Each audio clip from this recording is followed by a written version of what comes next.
deputada Cristina Almeida, ela é membro da Comissão de Relações Exteriores, né, da Assembleia Legislativa, nosso parlamento estadual, e integra também um outro colegiado importante, muito diligente nesse período, que é a Comissão de Acompanhamento do Covid, no âmbito do Parlamento Estadual. Ela está com a gente agora por videochamada ao vivo. Deputada Cristina, bom dia, a senhora nos ouve? Bom dia, Clébio Barbosa, estou ouvindo. Está chegando perfeitamente aí? Chegando, tudo bem, graças a Deus. Então, bom dia a todos os ouvintes, né, da Rádio Diário FM e desse programa importante que é o Conexão Brasília. Pois é, a gente agradece a sua deferência de ter contactado com a gente nos alguns grupos de WhatsApp da Guiana Francesa, lá do Oiapoque, desde que a gente compartilhou o card ontem à noite de que a senhora estaria com a gente. Tem muita gente que está acompanhando agora a gente na internet e a gente quer saber. Bom, vamos por parte, né? Tem um assunto que é a questão da vacinação dos brasileiros. Mas antes disso, a Comissão do Covid é um colegiado que reúne quantos parlamentares, deputada?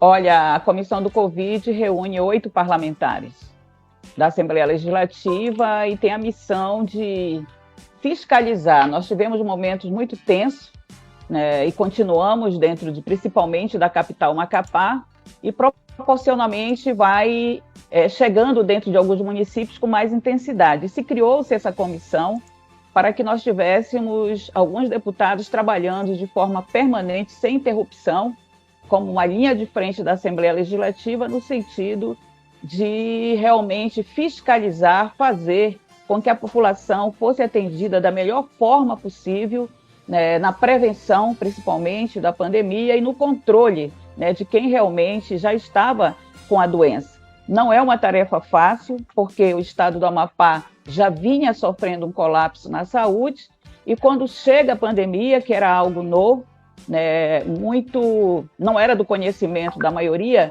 da equipe médica do estado brasileiro, e essa doença ela chega em um momento não muito favorável para o nosso estado, e aí isso se aprofunda essa crise, né, e consequentemente com a crise socioeconômica que atinge ainda hoje a população do nosso estado. Ok, deputada. Aí nós tivemos o primeiro cenário do fechamento da fronteira. A fronteira hoje ainda está fechada?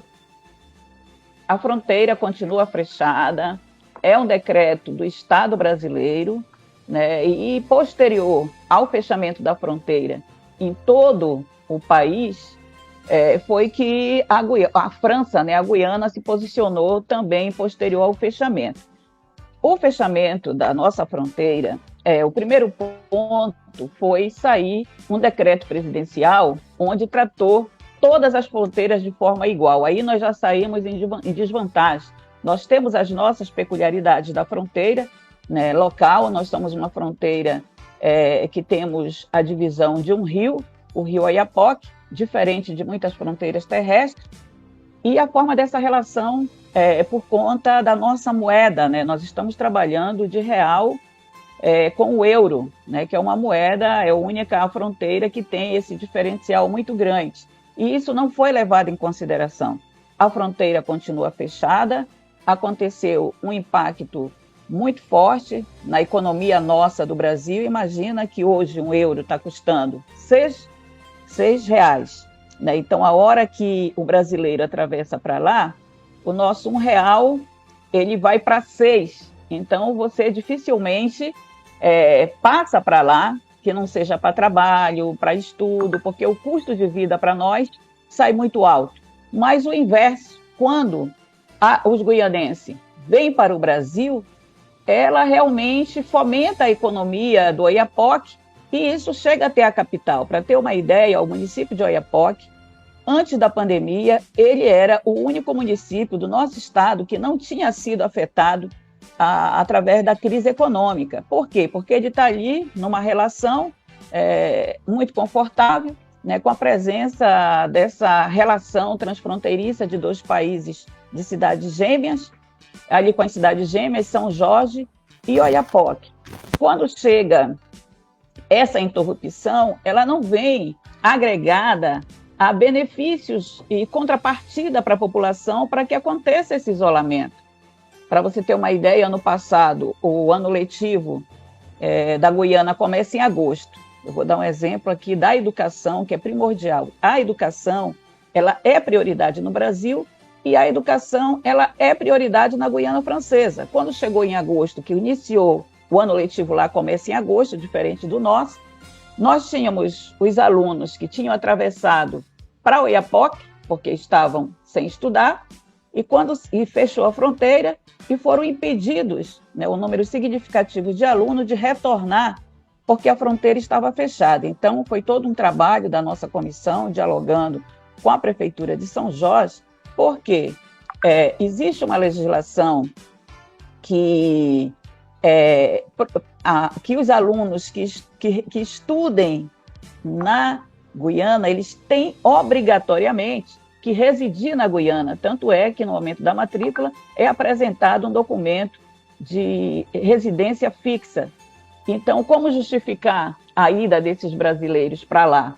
Né? Então, nós tivemos, sim, alguns adolescentes, algumas crianças, sem estudar por conta do fechamento da fronteira. Um outro impacto foi na transação dos catraeiros, né? Dessa relação do transporte, né, que é o direito do cidadão de ir e vir. Nós temos essa nossa prerrogativa na Constituição brasileira e não houve uma alternativa e a gente iniciou, né, um diálogo para ver, para que os catraeiros pudessem também ser inseridos, e quando dá um impacto nos catraeiros que transportam o nosso turista, vem na sequência o transporte alternativo, porque a hora que ele chega ao Oiapoque, ele precisa de um transporte, tem os restaurantes, então tem, sim, um impacto muito diretamente na economia do município de Oiapoque.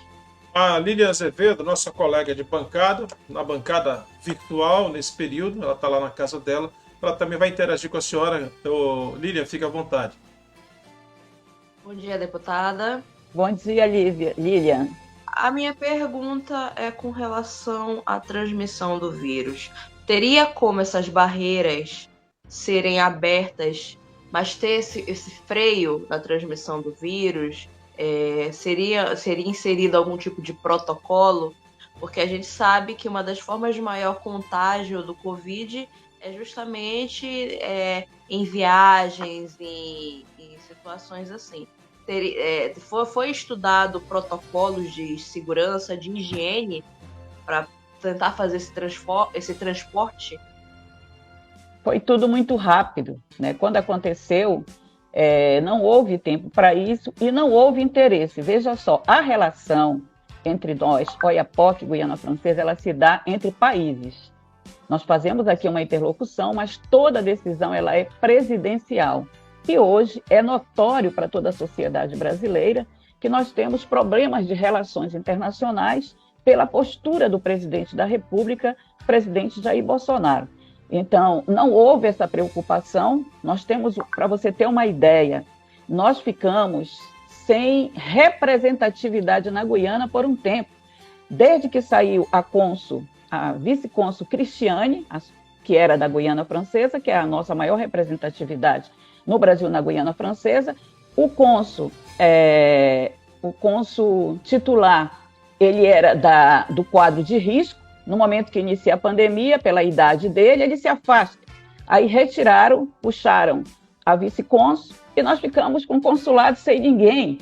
Então, nós começamos essa briga aqui para denunciar as autoridades com apoio da bancada federal, do Senado do Amapá, para intermediar, para que retornasse um consulado. Os brasileiros ficaram, porque o que acontece? O consulado, ele emite as certidões cartoriais e até atualiza os passaportes. Então, ficou os brasileiros à deriva, né, dentro da Guiana, por conta de alguns, não foi na sua totalidade, mas de alguns documentos que eram impedidos, né, realmente de emitir. E qual seria a proposta para esse momento que vai com a sua pergunta? Sempre houve um monitoramento muito grande da entrada dos brasileiros para a Guiana. Eles têm essa rigidez, né? Então, esse controle ele se intensificou né, nesse período da pandemia, exatamente para não se contaminar. Mas se havia uma barreira em Reginá, nós estamos ali, é como se nós tivéssemos, vamos dizer que você tem uma relação, quando eu falo em cidades gêmeas, é algo que não pode, não consegue sobreviver sem a relação. Então, se Oiapoque e São Jorge não conseguem sobreviver sem essa relação, teria sim que ter, já que nós tínhamos uma barreira mais adiante, que ver uma forma descentralizada envolvendo somente São Jorge e a cidade de Oiapoque. Ô, deputada, agora fala da... Nós temos então uma situação que está acontecendo agora, nós temos brasileiros que moram na Guiana Francesa, receberam a primeira dose da vacina, são brasileiros residentes, e por que agora dessa dúvida se vão poder ter acesso à segunda dose? O que está acontecendo? Nós recebemos a informação e constatado posterior de que nós tínhamos, que houve um impedimento, né, os brasileiros estavam se vacinando e que tinha acontecido o impedimento do Estado francês. Então, o que acontece? Nós tivemos brasileiros que houve um equívoco de comunicação, isso já colocado pelo prefeito Jorge Ofort de São Jorge, né? Eu tive a oportunidade de reunir, dialogar com o prefeito Jorge Ofort, com o prefeito, vice-prefeito Edi Caman, que ele é encarregado dos assuntos internacionais, e também com o vice-prefeito de assuntos ligados ao urbanismo, que é o Paulo Duché. E o que eles nos relataram? Né? Que houve um anúncio dentro da cidade de São Jorge para que os brasileiros que moram em São Jorge, só que na hora da divulgação faltou essa palavra em São Jorge. E essa divulgação aconteceu em São Jorge. E que estavam aptos a receber a vacina pela Guiana, que foi anunciado os dias realmente de se vacinar. Então, vazou a informação que a nossa realidade hoje, que mesmo a fronteira fechada, existe sim, tanto de Vila Vitória como de Oiapoque, as catraias, elas atravessam, né, conseguem atravessar por essa necessidade, e aí começou a atravessar brasileiros. Para a equipe de atendimento de São Jorge, eles, assim como a gente é do SUS, que não pode negar atendimento, eles também lá não podem negar atendimento. Então, os brasileiros que chegaram naqueles dias, eles conseguiram se vacinar. Então, foram centenas de brasileiros que conseguiram se vacinar a primeira dose. Quando descobriram que a fila aumentou e que os brasileiros já estavam no terceiro dia com cadastro sendo vacinados, e aí a polícia, ela realmente controlou, né, a passada desses brasileiros. Só que eles vacinaram a primeira dose, né, e ainda não aconteceu até hoje um anúncio oficial da Guiana de como vai se dar a segunda dose. Então, nós conhecemos a realidade dos brasileiros, né, que tentam atravessar o rio Oiapoque legalmente. Então, assim como os nossos brasileiros tentam sim atravessar para lá ilegalmente, mas não podemos esconder que os guianenses também tentam atravessar para o Brasil. Então, por quê? Porque há essa necessidade, há uma necessidade socioeconômica e cultural que não foi resolvida, e por conta disso a gente vive ainda com essas questões na fronteira. Então, desta relação, né, nós fizemos um apelo, fizemos um documento pedindo para que seja anunciada a forma legal para que os brasileiros que tomaram a primeira dose, para que eles possam ser contemplados com a segunda dose. Entendi. Realmente é uma situação que preocupa. Não é de hoje que essas situações acontecem com os nossos patrícios, digamos assim, com os brasileiros que tentam a sorte, não é? Tentam vencer.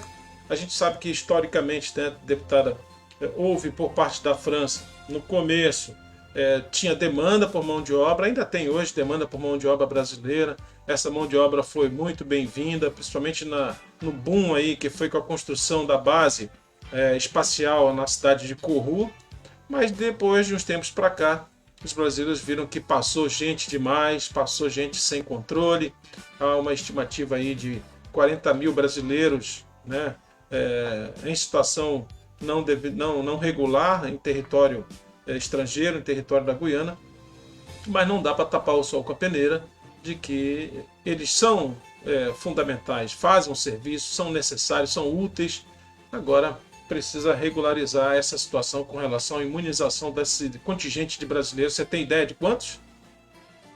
Eles estão mais de 100 brasileiros. Eu acho que chega aproximadamente em 300 brasileiros, né? Segundo a brasileira que reside do outro lado e chegou a fazer o cadastro, né? Informação do prefeito Jojofó, ele diz que no controle dele passa um pouquinho de 100 pessoas, mas no controle da brasileira que fez algumas travessias, ela diz que são aproximadamente 300 pessoas.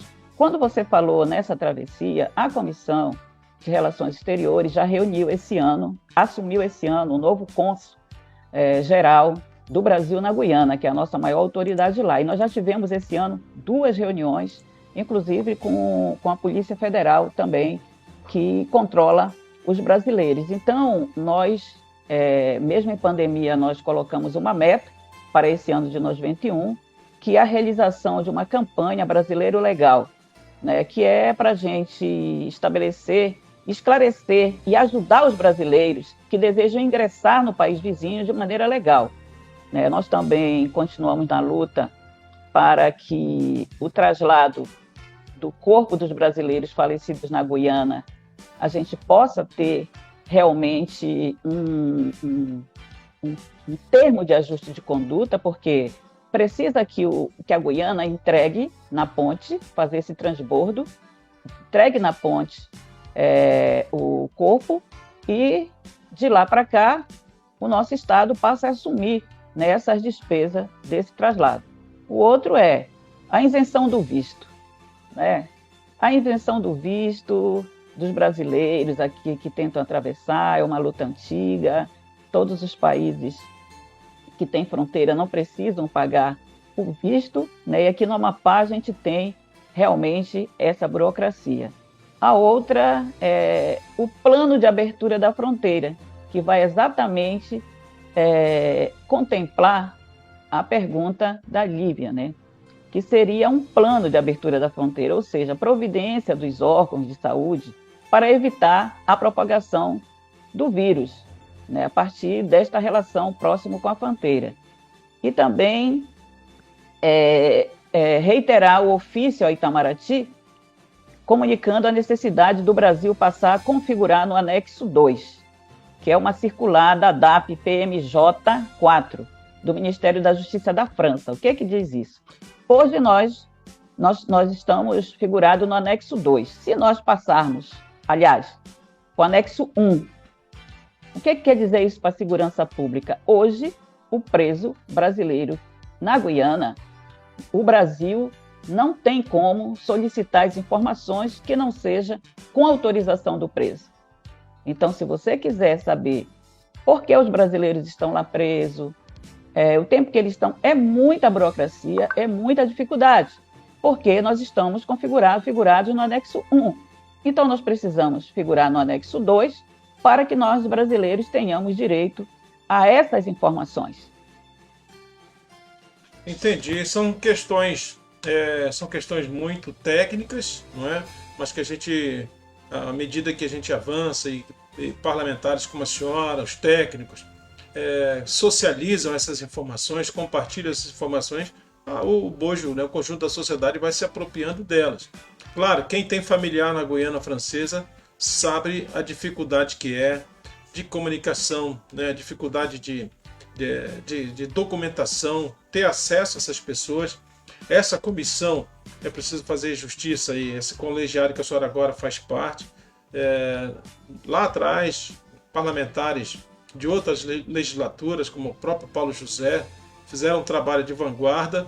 O Paulo José, inclusive, que é advogado por formação, foi para dentro do cárcere lá. São situações que ganham outros contornos aí dramáticos, situação de brasileiros com pendências judiciais em território da Guiana Francesa. Mas é bom que se diga que foi a partir desse colegiado, a diligência, o ritmo que vocês conseguiram dar voz a essa gente toda, que conseguiu chegar no governo central do Brasil, lá no nosso Ministério das Relações Exteriores de Itamaraty, e vocês têm tido esse diálogo permanente em que pesa essas dificuldades, com muitas vezes a situação de lacuna deixada aí por falta de gente, né? É isso mesmo. Esse trabalho que a gente está dando continuidade, o Paulo José, inclusive, ex-deputado, ele é da Comissão Internacional da OAB. Assim como nós temos uma relação hoje com a presidente da Comissão da Câmara de Vereadores de Macapá, que é a vereadora Adriana Ramos, e temos com o vereador do município de Oiapoque, né, que faz parte.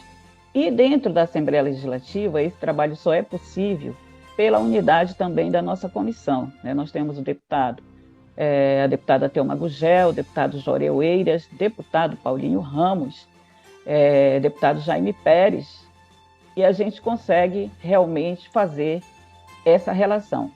E aí, eu gostaria de falar um assunto aqui, e antes de falar esse assunto, colocar para conhecimento da sociedade amapaense, em especial daqueles que tomaram a primeira dose da vacina, eu vou colocar aqui o que está sendo debatido para que nessa semana seja oficializado.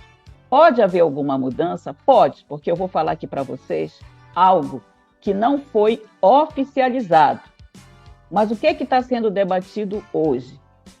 Que as pessoas que tomaram a primeira dose da vacina do coronavírus, eles tomaram entre dia 20 e 21 de março agora, vai ter direito, olha só, vai ter direito a tomar a segunda dose nos dias 17 e 18 de abril de 2021. Certo? Foi essa a proposta que foi colocada. Dentro do prazo de 28 dias, né? Dentro do prazo de 28 dias. O procedimento será bastante rígido, ou seja, será proibido passar pelo rio Oiapoque. Quem for pego de catraia será multado e impedido de acesso ao posto de saúde. O único ponto de entrada autorizado será a ponte binacional. Então, olha aí, o único lugar autorizado vai ser a ponte binacional via terrestre e o transporte das pessoas será feito via táxi coletivo. E o valor cobrado será de aproximadamente 10 euros. Ida e volta. A pessoa vai ter que apresentar o comprovante na ponte que tomou a primeira dose. Então, você pega o comprovante, vá para a ponte binacional, de lá vai ter um táxi no controle. E também será negado a entrada de acompanhante. Então, você tomou a vacina, anunciou, então vá de acordo com a recomendação da Guiana para que a gente não tenha problema relacionado aos brasileiros e a gente ter que intervir num momento tão crítico que eu sou favorável que pudesse abrir, a Guiana tinha que abrir para que o povo do Oiapoque pudesse se vacinar de forma regular, de forma controlada, como vai acontecer agora. Então o período aí começa a partir de quando? Agora, 17 e 18 de abril. Então hoje e amanhã? Hoje e amanhã. Assim que tiver informações confirmadas, eu queria que a Lilma pudesse entrar, né? A Lilma, ela é presidente da COI, né?